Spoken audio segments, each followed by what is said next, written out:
Elijah was Elisha's mentor. Elijah was probably a few seasons ahead of Elisha, and he certainly had a stronger faith and maturity. God was already using him in significant ways.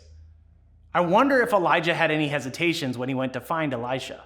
Sure, God had told him to find him and choose him, but I wonder if he had any second thoughts. Maybe he was afraid that Elisha wouldn't be interested. Maybe he was concerned that Elisha was too busy with his growing farming business. Maybe he thought he was too old to invest in a younger person. All of those doubts and uncertainties faded quickly when he eventually found Elisha and called him to the mission. Here's what happened in 1 Kings 19. This is what it says. So Elijah went and found Elisha, the son of Shaphat, plowing a field.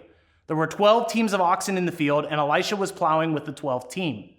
Elijah went over to him and threw his cloak across his shoulders and then walked away. Elisha left the oxen standing there, ran after Elijah and said to him, "First let me go kiss my father and mother goodbye, and then I will go with you." Elijah replied, "Go on back, but think about what I've done to you."